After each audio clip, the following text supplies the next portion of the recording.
Lori Levenfeld. I am the co-director and co-writer of Mad World. Hi, I'm Grace Weather. I am the other co-director and writer of Mad World, and we teamed up for this project in the middle of quarantine.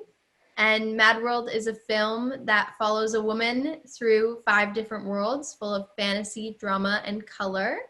And today we're here to introduce some of our musicians on our fully original soundtrack. And the great thing about Mad World is that we had Nicole Sassman, who is our main character and here with us, one of our songwriters. We had her traveling through a portal into 5 different worlds. And so this is a really unique situation with Mad World because every world was a different theme and a different set and a different cast and a different style. And so when we asked our musicians, who they're going to introduce themselves really quickly, to do a song per their world, they really had an opportunity to create something very unique and very much them. So we'll start with Nicole. Hi, I'm Nicole Sassman, and I'm really just a creator of things. And so it was just a natural step to do something really interesting like this project. Hi, my name is Ava August. I am a singer-songwriter. I've been singing since I could talk, and I was super excited to work on the soundtrack of Mad World because I think it's timeless right now, and entertainment is a great way to just express yourself, and especially this movie. This is amazing, and it was so cool to be able to have my song Daybreak in the show. Yeah. I'm Jillian Chase Bader. I'm a singer, songwriter, and an actor. And I was also so excited to be a part of this. I haven't seen the movie yet, but I'm so looking forward to it. And I had a great time writing for this, and I'm so excited to see it and so happy to be a part of it. Great. And Trinity. Hi, I'm an 18-year-old singer-songwriter, and I wrote my own song for this movie. I love how it's from such a strong female perspective. Everyone who worked on it was primarily female, and working on a song that writes from that perspective and for a project that really appreciates that was really life-changing. So thank you. I love that. That's great. That's definitely was our whole agenda with 16 out of 20 women on our cast and crew. So we are definitely wrong women. We love our men, but we love the women. So for the soundtrack, like I mentioned earlier, we were very influenced by Alice in Wonderland and Tim Burton and Wizard of Oz. And most of them have original music, and we thought that we should do the same. It was a very big feat to tackle, especially during quarantine, but we luckily come from a background in the entertainment industry, so we had some girls on hand who we knew would be absolutely incredible. So we reached out to some friends of ours, as well as some of our cast members. Nicole and her daughter Ava wrote original songs as well. So the soundtrack came to life in less than a week. And the entire film is original music. I composed some of the stuff that is non-vocal that you'll hear in the film, and these wonderful ladies all wrote original songs as well. So if we can talk about the process, if any of you guys have any little tidbits you'd like to share about how you finished your songs for the soundtrack in such a short time. So basically, my song Daybreak, which is in the movie, was already it was written, and it was actually a song that I was thinking of putting out before Lori and Grace reached out to me. And then Grace reached out to me for doing a song for the movie, and I thought that Daybreak would be perfect because it has a very universal message, and it's basically just about a forbidden love and just not being able to love your other half in the daytime because society doesn't accept it. And I thought it'd be awesome to have that song in the soundtrack and in the movie, just because it has just a universal message, and it worked perfectly. So I'm so happy that I got to be a part of this, for sure. Okay, Jillian, you had our Mad World title. How'd that go? I wrote the song Mad World for the movie, obviously, and we basically started it. I was texting with Grace and both of you guys, and you guys were kind of describing the movie to me and what the energy was and the vibe. And my dad just started playing this like creepy kind of piano part that I just started writing over, and we it was the quickest song that's ever spilled out of me because I was like, I want it to feel very like lost and a little bit confusing and a little bit like the words kind of don't make sense if you really think about it. So I wrote it quickly on purpose to kind of get that energy, and it's fun. It's spooky. Loved it. It was so creepy and cool. It was just so perfect. Everything we wanted in terms of just, yeah, starting this kind of really fantastical experimental experience. So it was wonderful. That song plays when she returns back from the portal, for people who haven't seen the film yet. But it's a very mysterious moment, and we don't really know how we ended up where we are. And so the song just like comes through and the piano comes in and you're all like, what is happening? So I'm so excited to see it. You gotta do that. Let's hear it. This Kapow. You're gonna have it on the block. Well, for me, you know, I'm like you mentioned before, I'm not really, I play the piano, but other than that, I'm not much of a musician. So my process was fast and furious. I work really well under pressure, obviously, but it started with Ava giving me the kind of a general formula of how to write a song. And so I went home that night and I knew my word was unbroken, and that was what I chose because that, of course, is really close to my heart. And I knew it was going to be really dark and really just really raw of all the experiences that had happened to me, all the people that had ever tried to break me. And so I got the words down, and then I worked with my piano teacher, and her son was going to be the one to produce it and record it for me. So he came up with some different sounds. We knew it was going to have to be minor. And some different chords. And then I just picked one that I thought really fit it. And then we worked around it. And I don't know, it was really a very creative process. I can't even describe it, but you know, and then we went into the recording studio. And of course, at that point, you realize every single word that you wrote doesn't necessarily work for timing. So you kind of have to sit there and very quickly rewrite your song so that it does work. And I recorded the whole thing in an hour. Wow. And it's really raw. And then I got my favorite drummer who has no hands in New Orleans to do a track for me. He was burnt in a fire, terrible fire, head to toe, and is a drummer because he slips these drumsticks into these rubber bands on his wrists. Anyway, he's unbelievable. And he very kindly wrote the whole or put together the whole drum score to it. And it just changed the whole entire song. And I really learned a lot through this process of all the layering of music, just like in design. And so I'm excited to re-record the song when I have more than a day to do it, or an hour. And now I've kind of got the bug, so I've been writing a lot of songs, and so I'll get back to that at some point. It's a very fun and creative process. Yeah, I love it. That's great. I mean, I think it's so fascinating too. I mean, coming from someone that's, you know, diving into writing now, when I've always been like a visual person, but it's crazy. I always get all my writing inspiration in the middle of the night, which is so interesting. But, you know, I think it's really wild to write for a story and then the process of writing for a song. And, you know, in each way, I write, and I think Grace do too, with the Mad World, we're very poetic. Like we write almost like a song in a way. So we really appreciate what you guys can do. And, you know, just being able to, like Nicole said, time it with this, you know, the actual music and go through that layering process is a whole other thing. I can't even imagine. So Trinity, you write a ton. I'm sure that this was like part of, you know, your normal process to get around kind of an idea or a topic and then just go to town on it, or what do you think? Is it similar? Well, I mean, this song was actually pretty different from what I usually do. Okay. As soon as I heard the email, I was like, oh my gosh, I have to do something right now. And the problem with my style is that I am very acoustic.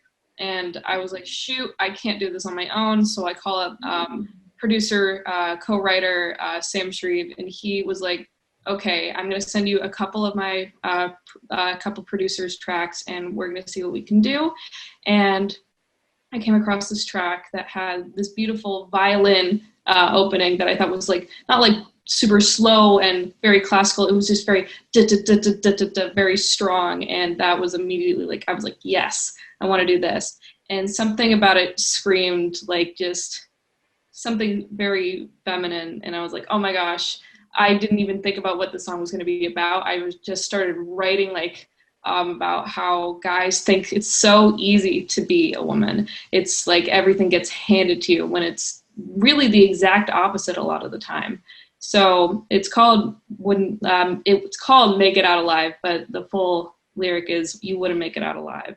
Yeah. And I thought that would be perfect, especially with the message of the movie. And I believe it's in the end credits. So we were able to get that out pretty quickly, and I ended up being really proud of it.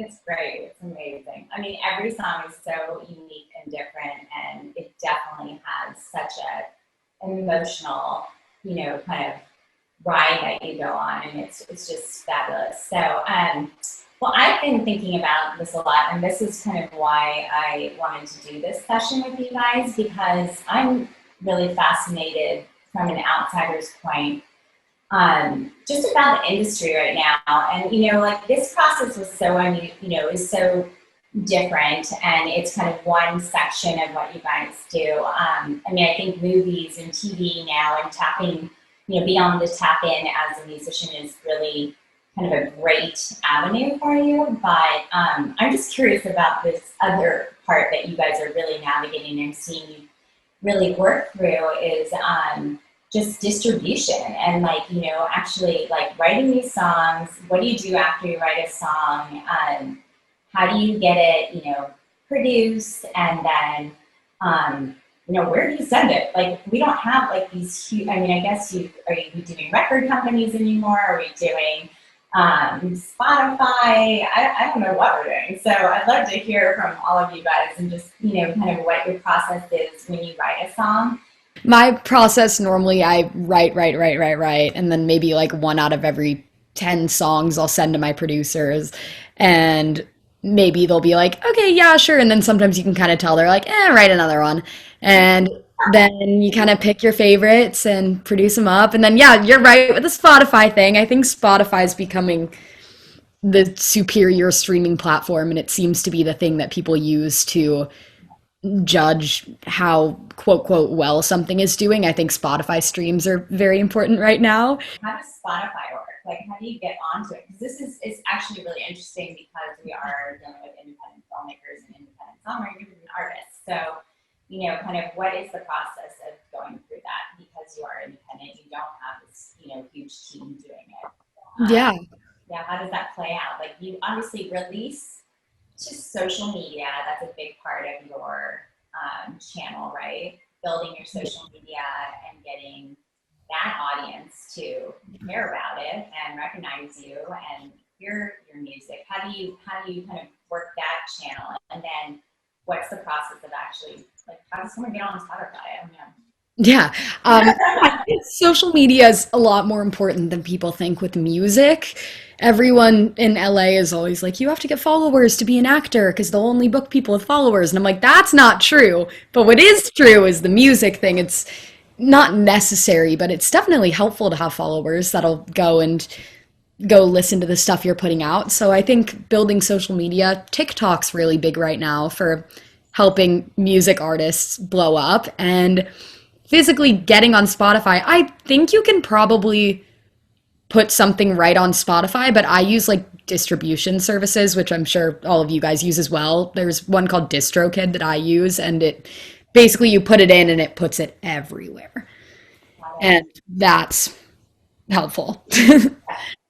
And then you just kind of, as they play and get popular, they move up in ranks and are played more. You would hope. That's the goal.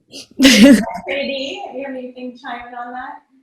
Yeah, what Jillian was saying about media, I think it's probably the most important thing right now, because the way you market yourself and the way you present yourself to a big group of people, it's a fan base, and and you're always working on your brand, and your brand is what you post online.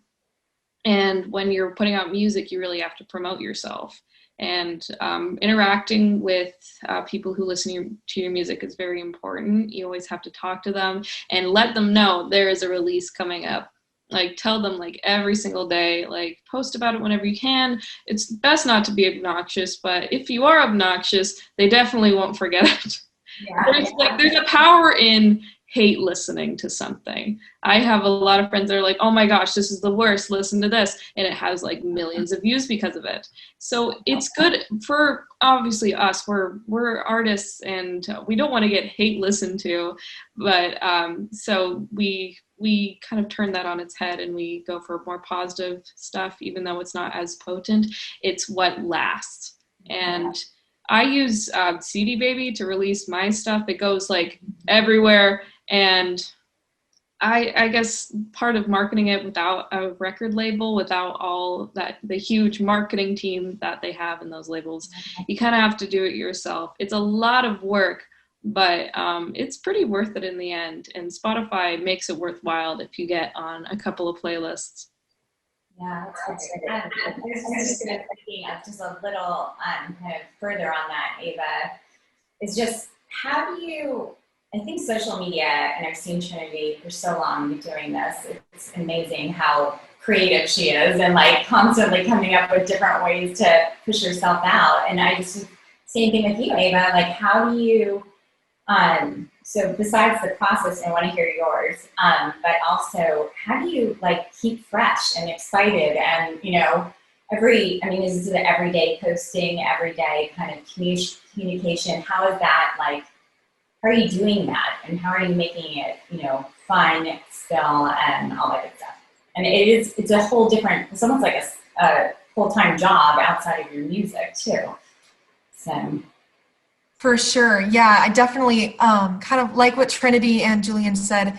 The social media is really key right now, especially just with having Instagram and TikTok and Facebook and Twitter and YouTube and all that kind of stuff. And I think nowadays labels aren't really developing artists. And so, you know, the labels are kind of picking up artists who have like big followings. They like to see that. And so just building that fan base on all the social medias, it can be really time consuming. Especially when, you know, it's about the music, but you also just want to be building your brand. And so that's something that can be pretty challenging, especially for independent artists. And when you don't have connections, you're just trying to build that social media following and just getting as much engagement as possible. And, you know, posting covers of songs that are really current right now, or doing singing challenges on like TikTok that are really, you know, popular. I think that's a good way to, you know, build your following, build that fan base, and also just posting a lot. I think that's really key as well. Almost like having a schedule, like posting every other day or at least once a day on one of the social media platforms can be really great. And also kind of like what Trinity and Julian were saying as well, with the whole kind of getting on Spotify and streaming, that is a challenge for sure, especially, you know, being independent artists, because the labels, they have so many connections and they have the budget and the money to, you know, get your songs advertised on TikTok or get on the best playlists. And so I think building your fan base is totally key. And that's kind of how you get to that place where, you know, labels will start to notice you, as if, you know, they see the engagement. That's key. And also, yeah, just engaging with your fans as well, for sure, what Trinity said on that. That's cool. And I think I was just thinking about Nicole, what she was saying, and I feel the same way, just being like kind of a creator in many different avenues. I was thinking about just connections too, like collaborations, like are probably such a key thing right now with you guys, just trying to find ways that you can, you know, have beautiful relationships in the music industry, that people that you respect and care about and that are doing incredible music, where you can kind of come together and, you know, your audience and my audience can, you know, come together and do this, and even, you know, reach out to bigger and bigger and be more exposed. With the rise of genres like bedroom pop and apps like TikTok, we now more than ever are seeing music that's streaming millions of times a day, that's made in people's bedrooms. And we're seeing independent artists blow up overnight and getting signed to top labels from anywhere in the world. Can you talk a little bit about your rise in music? And I know people like Jillian, coming from a more traditional entertainment background in television, how have you become a musician and started to kind of play the game of social media and where the music industry is today? Yeah, coming from Disney, it definitely helped with the social media aspect because I didn't really need to like put in as much effort and work. It was just kind of like a thing that just kind of happened. So that I was really blessed on that aspect that I didn't really have to work to have an Instagram following. So that was definitely very helpful with music, and it comes in handy. And it's really nice having people supporting my music, and it definitely helps it to do better. Because I think I just put out a song like 2 days ago, and I think whatever happens in the first week is pretty important. So it's nice to get pre-saves and stuff. And I think, yeah, having social media is definitely what helped me. But you were a musician before. I mean, your whole family is in music. So, Yeah. you've kind of been traversing back and forth. Yes. Yeah. I think it's really interesting with this whole thing about how everyone has multiple professions, and you kind of have to be this, like, what do they call it? When you have like Threat? the music, what's it? Triple threat? Triple threat, yes, exactly. Yes. Yeah, I mean, I think like the whole thing with COVID is, part of that as well. It's just a really interesting like world that's part of why Mad World is mad. It's just, navigating this like new terrain, not only new industry, but new way of producing, new way of, creating, and it's happening through all industries, through film. I mean, film as it is, just it being independent gives you challenges of how you do things, how much time you have. You have to be very concerned about budget. But with COVID, it's a whole other layer that we had to do with like the different casts and the different sets.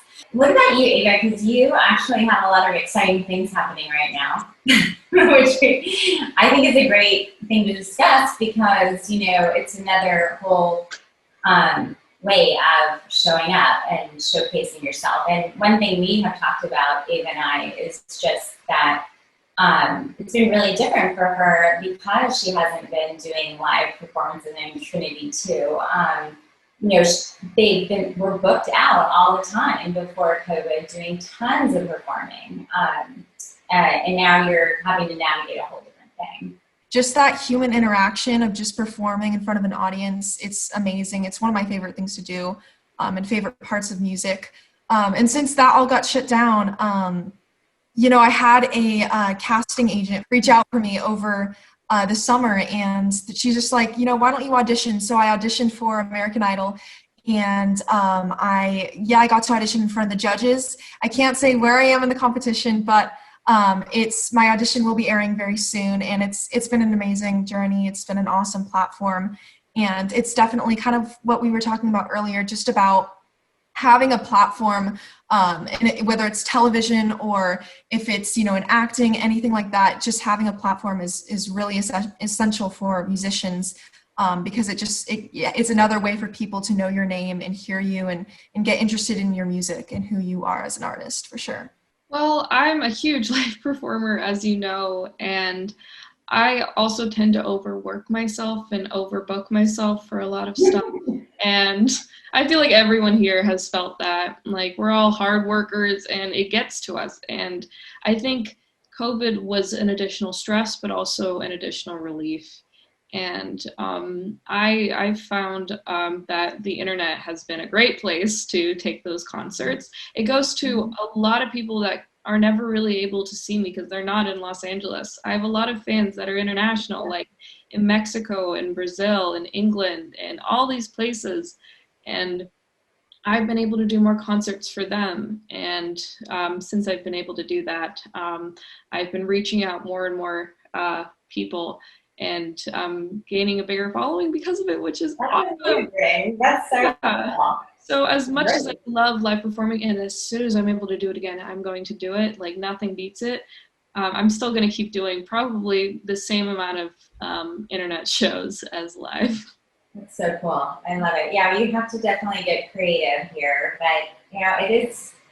I guess it's like an incubation time for you guys to like really hone in on your craft and really spend the time like writing and rewriting and doing what you need to do to make it fabulous. And then I guess when we get out of here in a couple months and we're like free, it's gonna be fun to see all of you guys just traversing the world. It's a great time to write. I feel like that's been something that I've heard over and over from like so many songwriters and actors. It's been very difficult because it's not our traditional path, but it's been such a great time to be creative and kind of remember why we started doing this. I think we get very wrapped up in our work, and I know everyone on this call, we're like total like overachiever go-getters. And so I think there's something really cool about having to be like, you have to just be with yourself and you have to be creative and just take what you got. So the video for Make It Out Alive is just being finished up. The process for the music video was actually one of the easiest processes I've ever done, because it was just like basically a straight on video that's surrounded by clips from the short film. And I've never done a music video like that before. Really cool. The best songs have music videos like that. Yeah. I know 500 Miles is kind of a joke song, but they have that exact kind of music video. I know, we kind of looked at that. Grace was like, we were really kind of into the whole like traditional vintage trailers and the videos too, because I guess because we're just so passionate about film and we love like that kind of old school approach. So I think it's fun that you did it that way, and that it really is like the movie surrounding you, the world, that you create. Nicole, like, if you wanted to chime in, I'd just love to hear what you're up to right now. If you wanted to chime in a little bit about, just what's going on with you. Oh, wow. Well, I couldn't be busier. I'm finally have a property on the market for sale that I got caught up and kind of stopped during COVID. So got to finish that up, and I've gotten some offers on it now and a few things. So that's really good. And I'm in escrow to buy something else, another really very special and important project. And the store is doing well, all things considered. People are not necessarily buying the same things they used to, but they're buying a lot of things for their homes. So that's good. And then I guess being part of this movie, I don't know what happened, but the universe just turned things around for me. And I've got quite a few friends that have gotten me involved in producing now some really big stuff. So I'm excited for that, and just always continuing to create more content to teach people how to live a better life and, and have a great stylish home while they're at it. Love it. That's great. Yeah, I think it's like, if you can produce in COVID and quarantine and get something done and accomplished, people really trust you. People are like, wow, it's kind of a shock. But that's how we felt, and it's really special. And I think I'm just so glad that we have such a beautiful community with you guys, you girls that are so conquering the world, and we can, have as part of this special project. So we appreciate you being a part of it, and we would love to hear Jillian play. Kapow, thank you so much for joining our music business conversation today with the girls who did original music on the Mad World soundtrack. We are now going to have a little performance from Miss Jillian Shea Spader of the title track, Mad World. So this is Jillian.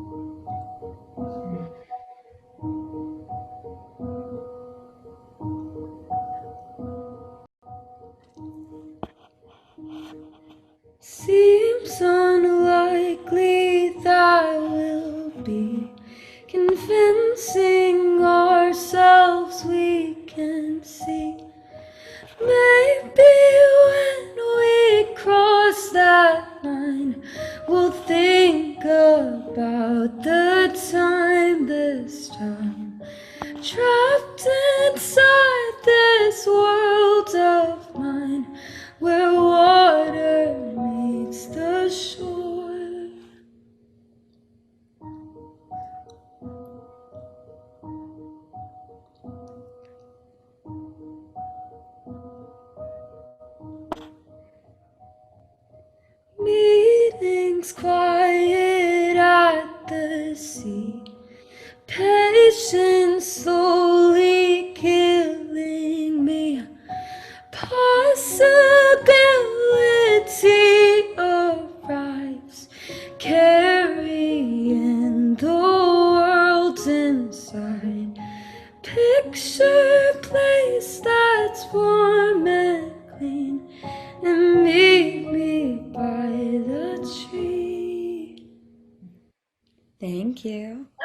love it.